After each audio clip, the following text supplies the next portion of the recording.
Good morning, good morning, good morning, world. Good morning, world. Good afternoon to you. Good evening. Hello. Good night to some of you. God bless you wherever you are. This is Chief OPDK at the New Harbor Studio with my co-host, Joel. Hello, everyone. Spears. Spears. That's his last name, Spears. My brothers and my sisters, we come to you again this weekend to talk to you about so many things. This is why we call this show, Let's Talk About It. Hey, when you hear certain things, you always have to ask that question, wait a minute. Let's talk about it. Yes. Let's talk about it, Joel. Yes. Tell me what's the first step? What are we talking about? Well, let me rehash a little bit for you. In our previous shows, we have talked about education and the debt relief, the promises to relieve debt and the promises to not relieve it, but just a promise. We've talked about the walk that will be taking place, I believe, May 4th. This is the cancer walk on health issues with Gladys Afam and the ASA USA Walkathon on cancer in Africa. An extensive interview was done last week. Check it out. And to see what was said about cancer and the increasing growth of cancer in women, children in Africa. And particularly, listen to what was said, that if cancer is to affect white people, rich people, it's not a big deal. Oh, it becomes a big deal. Just to remind all of you that there is still an election coming up in the United States for the President of the United States between Donald Trump and, what's his name? Oh, Joe Biden. That does not indicate whether I like one or the other. It just means that I forgot his name, briefly. But there is an American election. There is also elections in Africa that are taking place. And there is one election that is happening. David Throne for the Senate from the state of Maryland. Yes. You know what, Joel? Yes, sir. You got to explain this to some of us. And this show goes global to Europe, Asia, Africa, and we're happy to have you as our listeners. But David Throne is running for the United States Senate in the state of Maryland, and he used the term jigaboo. What in the world is jigaboo? Okay, so we find that words tend to come in and out of style. So I was surprised myself when I heard it because I haven't heard that term probably in a good 30 years. What it used to mean is it was a reference to dark-skinned Black Americans. Dark-skinned Black Americans. The running joke was she was so dark, she was like 11:59, 1 minute to midnight. That's his black. That's his. It's derogatory. Yes, it is considered an extreme insult. Extreme insult. And here's the United States Senate candidate, David Throne, insulting black people by calling them jigaboos. Whether he made an error, whether he spoke out of context, it doesn't matter. He said it, he's been apologizing, apology not accepted. Wow. Next, let's move on. Elections in Africa.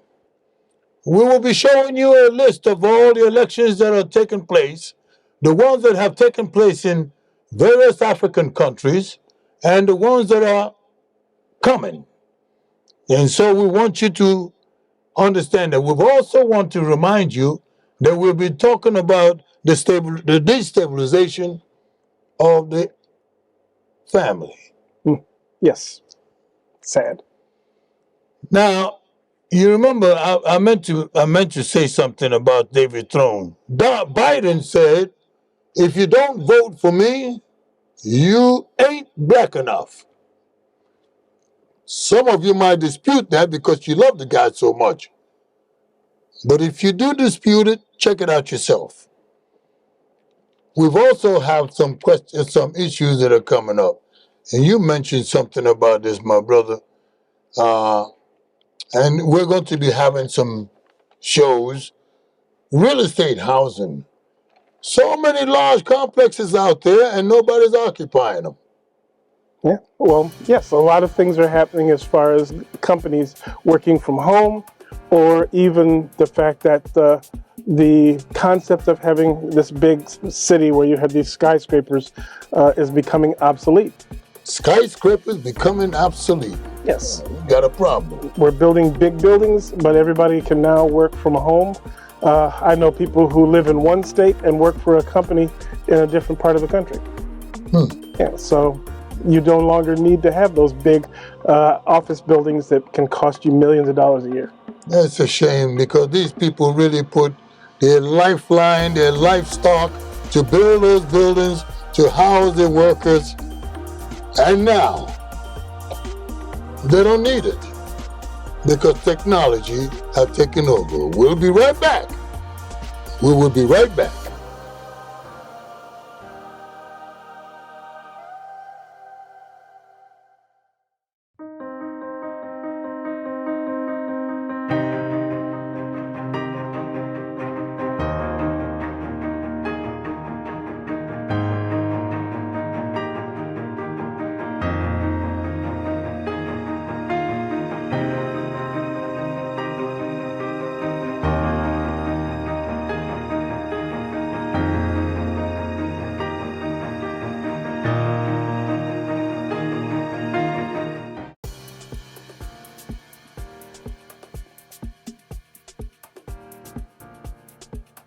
Welcome back, my brothers and my sisters everywhere. Welcome back, my co-host, Yay. Joel Spears. We're putting the spears to things now. We're telling you, we're not really trying to tell you anything. We're trying to educate as much as we know how. We're not all that intelligent like most of you. But the things that we do know comes out of experience. It comes out of wisdom. And I'm sure that you know that there are some things that intelligence cannot bear. But wisdom have known that, let me put it to you this way. Intelligence leads to arguments everywhere. But wisdom leads to settlements. Intelligence is the power of will, but wisdom is the power over will. I like that. What do you say? Okay. Intelligence is heat. It burns. Wisdom is warmth. It comforts. Intelligence is pursuit of knowledge. It tires the seeker. Wisdom is pursuit of truth. It inspires the seeker. Listen up, folks. Listen to what I'm telling you. Intelligence is holding on. Wisdom is letting go. Now, you can interpret it any way that you want, but intelligence leads you. Wisdom guides you. An intelligent man thinks he knows everything, but a wise man knows that there is still something to learn. Be aware that an intelligent man always tries to prove his point. But a wise man knows there really is no point. Remember, an intelligent man freely gives unsolicited advice. Unsolicited. You know it. You've met them. They will come and tell you whatever they want to say, telling you. But a wise man seeks his counsel until all options are considered. Mhm. Remember again, Wow. as we go through these processes of talking about issues, we want you to remember that an intelligent man understands what is being said. You understand what is being said. But a wise man understands what is left unsaid. That's heavy. An intelligent man speaks when he has to say something. Nothing wrong with intelligence. But a wise man speaks when he has something to say. I can't stress it anymore. But let me stress one more, or even one more than that. An intelligent man sees everything as relatives. Everything relative. But a wise man sees everything as related. An intelligent man tries to control the mass flow, but a wise man navigates the mass flow. Now, let me tell you something. Finally, I'll just say this one last time, and I hope that you're listening. An intelligent man preaches, a wise man reaches. Wow. Keep it all in your mind, folks. There's no doubt intelligence is good, but wisdom achieves better. Am I correct? Absolutely. I love it. Let us go back to what we've been saying, and the topics that we are trying to talk about, because we are wise men. We're not as intelligent as you. We keep saying it because one of these days we're going to be able to have you on some kind of a screen where we will hear your intelligence and see what you have to say. Economics. We're going to be talking about economics in America, around the world. But Joel has some ideas about an American dream. Joel, you tell our audience about the American dream. Well, the American dream is controversial, as most things are. Let's face it, Black America has struggled to become included, to have the desire and the ability to seek, the perfect life. But they're still being excluded. There's a lot of things that are blocking that path. Let's in the Old Testament, or whatever you would call it. I apologize for using the religious position, but we talk about the American dream. The American dream is always a nice home in a beautiful neighborhood, a car, and plenty of food to eat. And that could be done off of one income. The father went out to work and come home, and he made a decent living. And usually it was a traditional family, the wife and the children, and things were just quote beautiful. Black America had to fight and struggle to be included. And still fighting. And so now it looks like that dream is becoming more and more difficult for everyone. Everyone dwindling, we're losing it. Yep. Now the worst neighborhoods in America, the houses are running close to $250,000. So a car now costs what a house used to cost in the 1980s. Could you believe that? So Do you have the money? Yeah. What have the wages kept up with this increase in? No, of course it hasn't. So we are being asked to live in a society with diminished return. We'll be back.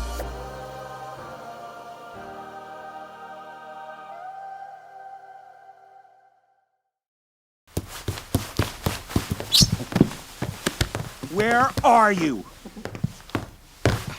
What is wrong with you? The food not good enough for you? You're nothing but trouble. You hear me? You're useless.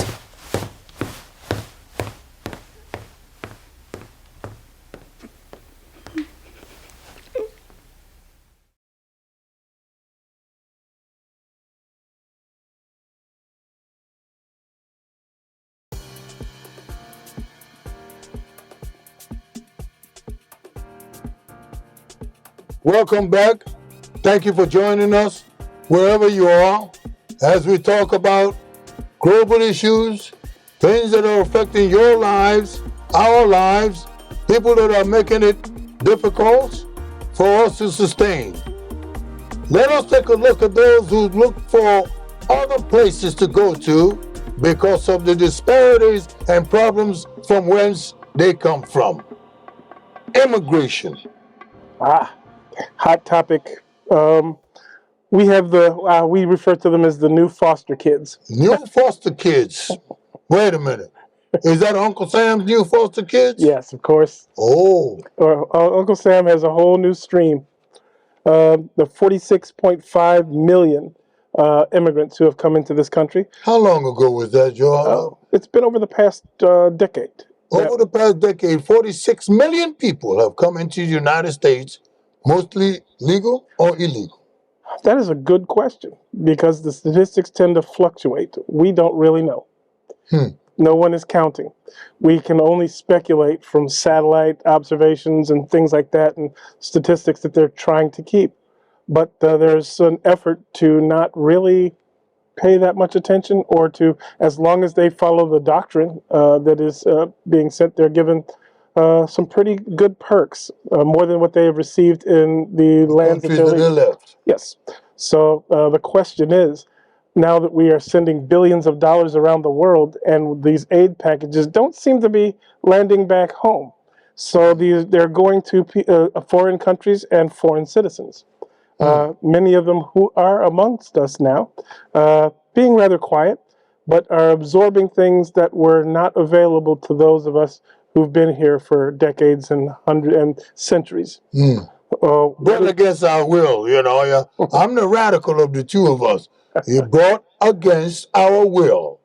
But we're here, so we're not getting any 40 acres and a mule. Promises that have not been kept. But now, you know, people don't want to know more about this refugee issues. It seems like it's something just you guys are brushing over. Don't brush it over. This refugee issue is a big problem. This immigration issue is a big problem. 40 million. They can start their own country. Yeah, I mean, let's look at the benefits that many are receiving. They're receiving medical insurance, which most of us have to pay for. Medical insurance. They're receiving housing. Housing. They're getting all kind of allowances, including kind of like WIC programs. WIC program. Yes, that are not. Add some cheese for some of you who may not remember. You remember the brick cheese? Yeah. Maybe you don't remember it. Yeah. So they're getting some pretty spicy benefits for coming into the country, and unfortunately, how does that affect those of us who have been here now for generations? Build a fence. Build a fence. Look, it's a simple thing. It's not that hard. If you want to come into the United States, come in the legal way. If you don't want to come, apparently somebody within the two political parties is making it easy for some people to come in from under the ground, over the sea, over the air, and they come in illegally. Yes, it is crazy, because the question is, we are a nation of laws. So if we are a nation of laws and you break the law, is it an ethical or a legal issue, or are they both the same thing? Both same thing. Okay, can I come in and commit a crime against you, and because I am a special guest, a immigrant to this society, am I above the law? There are people who are being involved in accidents, so or even there's some other people being called above the law when the actual lawbreakers are themselves living above the law. Well, if illegal or an immigrant is arrested, understandably, they're not allowed to be to call the police departments are not allowed to call immigration, who should be in charge of this. So those people are often released without any true law being applied. Come on, folks. Come on. You've got something to say about this. I know you do. Let's talk about it. One of my good friends was in a horrible accident about 4 years ago, and he was partially paralyzed on part of his body. The other driver was intoxicated, but he was an illegal, and so he was not prosecuted. He was literally let go. The police were not allowed to hold him, and that is the way apparently things are being done. So there is a legal system for those who are not legal, and then there is a legal system for those who are. So it's That's also going on the other side. The lawmakers are acting as if they are above the law yes, and because they don't seem to get punished for anything they do. well, they're shutting down, and the cities are upset because they're saying, "Give us the money, so that we can support this new incoming flux of people." The people. And so there is infighting going on amongst the people that run the government, and unfortunately, we are the victims at the end of it. And there's really nothing wrong with somebody trying to find a better place to go to, a better country to go to, a better place to raise your family and have shelter and live a better life than where you came from, or the jungle, or the place that you emanated from. There's really nothing wrong with it. It's just that the person that house will like you not to squatter and come in this place without illegally. If I can speak the language, I would say it in the language that you understand. But since we cannot speak the same language, well, I suppose we have to make things happen in compliance with the law in the language that you may not like. Jail, deportation. Let's go ahead on. But before we continue, let me take a little small break. We'll be right back. Stay with us.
Well, we'd like you to go to understand that there are some other things happening around the world apart from just what is happening in these United States. Even though the United States is the big dog, and please do not get angry that I make that statement. It's just one of those ways of saying things. It was a little rough. It's a little rough, but wow. Maybe a big. U.S. is a big boy, but don't get angry. We understand. In Africa, there is an organization that have finally came up with the proper idea of how to solve the African problem. Or just let's narrow it down to the amalgamated country called Nigeria that has been in constant conflict internally. ADF. Because the country is an amalgamated nation, Igbo people have established what is called Al-Igbo Development Foundation. It simply says that since there is so many external conflict or internal conflict with a multitude of different people, that the best answer, the last war, which was just in 1967 to 1970, took more than 3 million lives. And it will never be forgotten. Never be forgotten. And must not be forgotten. You just don't go into another people's land and take 3 million people out and think it should be just, oh, forget about it. It doesn't happen. But the ADF, Alpha, David, Frank, Alibo Development Foundation is on the move in Nigeria. And it simply says, Igbo people, wherever you are in Nigeria, move back and develop your own country. Develop your own cities, because Igbo people are everywhere. In fact, from what I understand, it is in a saying that if you go to any place in the world and you don't see an Igbo person, run. Get out of there. Go home. So ADF is active. Check it out. Go to the website, ADF, Alibo Development Foundation. I stress that out because I want you to be very active and involved. Please look for it and do something about it instead of losing your lives. Move on. Okay. Joel. Yes, sir. This is a topic but we're going to talk about it. I have my own problems with it. Religion. Okay. That's a hot topic, always. And we must talk about it. Wherever you are, we have to talk about it. Because it's a confusing system. It's so confusing. I once told a young man who was allowed to speak in a church. And he went on the stage, 14 years old, and read a passage in the Bible. And after he read the passage in the Bible, everybody clapped for him.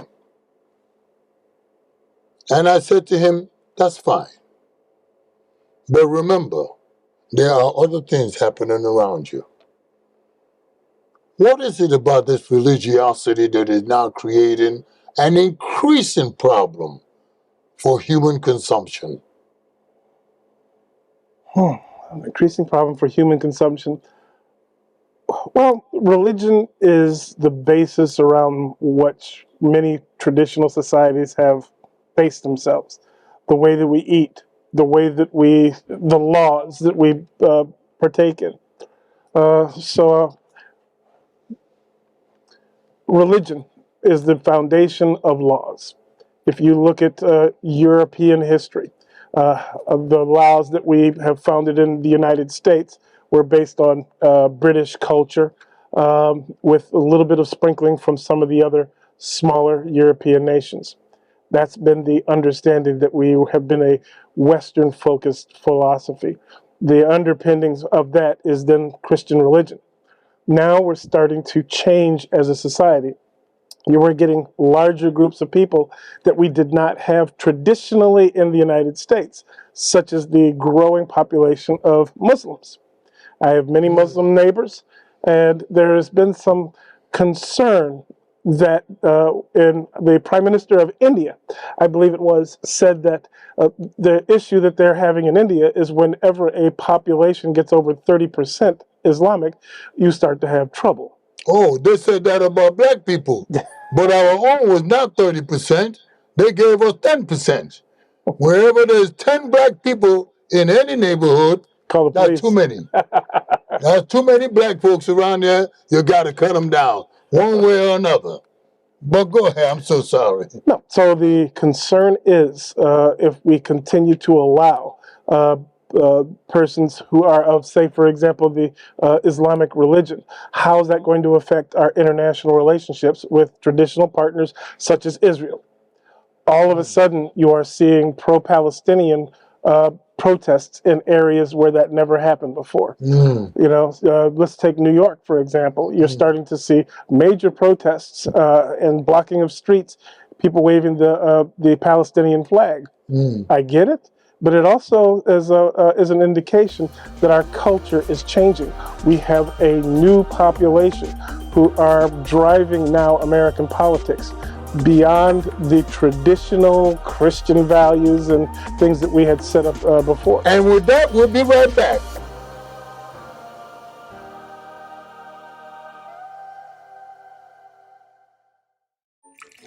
I just remembered it's election day. Are you going to vote? I don't know. I don't think I'll have time today.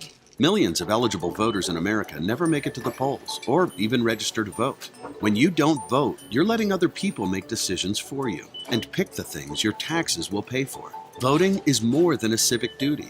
It gives you a voice about the priorities and the future of your community and our nation. Voting gives you a seat at the table.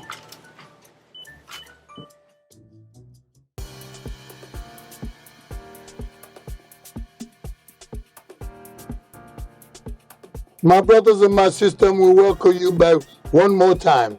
Please, we thank you very much for listening. We thank you very much, very, very much.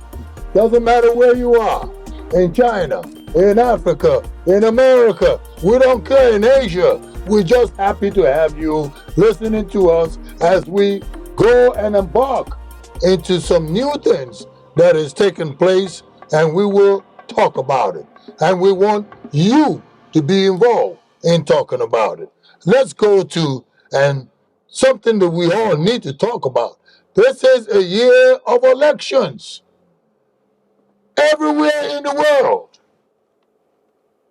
In Putin, I believe it's just the Russian president just got reelected. I don't think that was And a I real think a lot of you are not very happy with that. If you can increase that refund for me, that would be great. But that was something aside. The elections that are coming up in Africa, Joel, I'm looking for the people of the world, please elect peaceful leaders. Leaderships with some peaceful methodology in their mind, in their heart. We need them to be more peaceful and not more warmongers. Everybody that is getting elected in the world is looking for some sort of war. War is politics gone crazy. Gone crazy. Yes. But anyway, here's some of the elections that are taking place in Africa, and I'm sure that you know that there was some coup d'etat, what the French call coup d'etat. Yeah, I don't like to learn any term that belongs to the French any more than I don't even like French fries. I don't. But, that's what they call it. It means somebody taking over where they don't belong. But we'll touch on that later. But here are some of the elections that is taking place this year in sub-Saharan Africa. That's the African countries, 54 different countries in Africa, 54 of them, 54 countries. We're talking 1.1, 1.2 billion people will be casting votes for their leaders. Cameroon have already had theirs in January 14. We will go into details about that sometime later. Senegal have had theirs election. We will talk more. South Africa, Malema is making a lot of noise. That will be taking place in May for the presidential and parliament and local governments. Now listen, folks, in Madagascar, in May, there'll be a parliamentary election. In Mauritania, in June 22, there will be elections. In Rwanda, oh, wonderful, beautiful Rwanda is really doing something after that massacre that took place there. Terrible. Woo! July 15, Rwanda will have a presidential and a parliamentary election. Please, Rwandans, wherever you are, please elect a good, peaceful mind, an economic president, one that is all for Rwanda and Africa. Please. Mozambique Mozambique, October 24. Oh, that's right. They are having an election.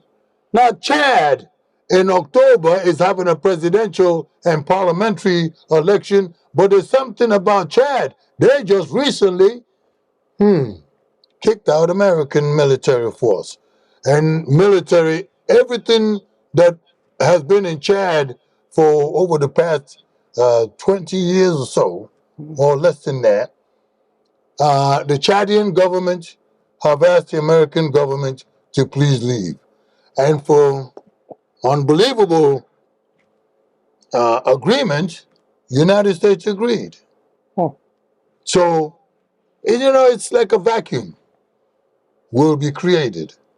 And we hope that all Chadians will unite and be a country for once and have yourself a good, peaceful election and no confrontation, no killing, don't let anybody tell you to go kill your own mama. Oh, God. Come on. So let's go ahead on. Botswana. Botswana is going to have an election also. It's a parliamentary and a local government election in October. And Guinea-Bissau. Guinea-Bissau in November. United States in November. Remember, there's an election in United States for president of the United States between, well, it's not in Africa. I just shift over a little bit. I was about to say. I just, so don't get confused. I'm not. I might be old, but I'm not that good. Remember my wisdom. But in November, Guinea-Bissau will be having an election. Namibia. We don't talk about these countries in Africa. Africa is not one country. It's a whole continent with 54 countries in it. 54. Big continent with more than 1.2 billion people in it. It's a lot of people. China has 1.4. India has 1.1 or 1.2. There's a lot of people in the world. And we in the United States, we only got about 340 million. Yep. And, the numbers could be different depending on who's counting them. Well, anyway, have you ever been to Ghana? If you've never been to Ghana, you should go to Ghana. Especially if you're a black man or black woman, you should go to Ghana and see that country. It's a beautiful country. They're going to have a presidential and a parliamentary election December 7th. Keep that scheduled. Ghanaians all over, I'm expecting you to tune up. So we're gonna go to Ghana? We're going to go to Ghana. Ghana is a beautiful place. It has a sign that says the gateway to Africa. Wow. Okay. Big sign. Once you get off the airplane, gateway to Africa. Ghana. Okay. I'm not sure what that means, no, but that's what they have there. And finally, also in December, there is a general election in South Sudan. The youngest country in the world. The youngest teeny-weeny country in the world. We'll be right back. Colonialism out. Think buying fake products is harmless? Think again. Think fake cosmetics are tested and safe? Think again. Think that medicine you can buy off social media is high quality? Think again. Counterfeits are made in unsafe conditions, potentially using hazardous and even lethal ingredients that could harm you and others. Each year, billions of dollars worth of counterfeit products are sold in the U.S. I smell big crime. Think about it. If you don't know where the products came from, how could you know where the money goes? You're smart. Buy smart. Go for real.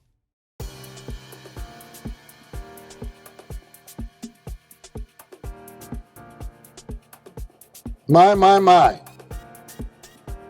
co-host, we have come pretty much to an end for for today's broadcast. Okay. It has been, we've covered not even half the ground. So we are going to go into some specific talk. You need to talk about it. We need to talk about it. We all need to talk about it.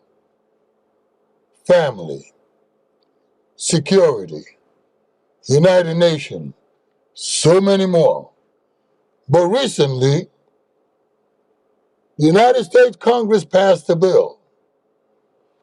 Now, folks, if it seems a problem that the gas that you're getting at the pump, the price of that gas is too high. If it seems a problem that you don't have the job after graduating from college and you cannot even get a good job, you cannot buy a house. If there seems a big problem, if it's a problem for you, some of you may not have that kind of problem, but it's a problem for a lot of people. I think it's a problem for all of us because it's getting to a point where you have to have, I think the last statistic, $167,000 is now considered middle class. 167,000. Without 167,000, you are actually considered, the chances of owning a home are slim. Slim to none.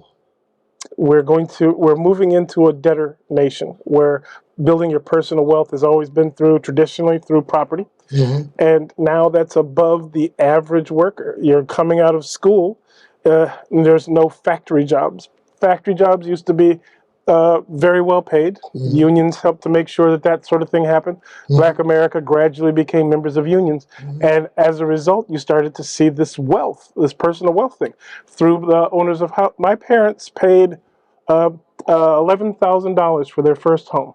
Mm. The wages were good enough where you only required one income.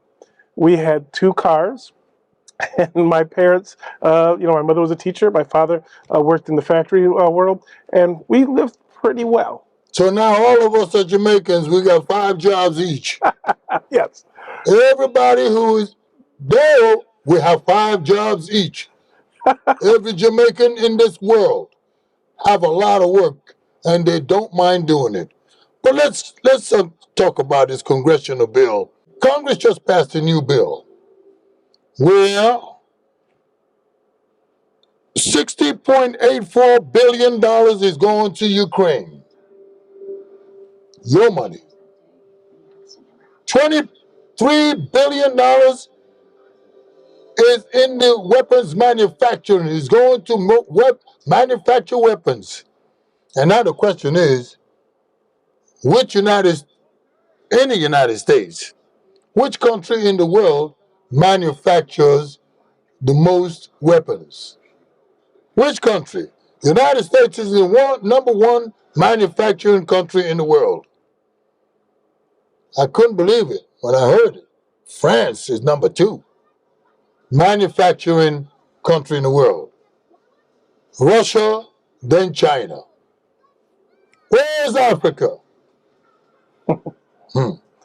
But of the money that is going out that the Congress just passed, $26 billion is going to Israel. No, it doesn't go to Israel. It goes to the American manufacturers. That produces the weapons that Israel uses. Israel has credit. They got credit. Yes. You and I can't get credit, but they got credit. I don't know. I got nothing against the Israelis, and I really don't have anything against the Palestinians either.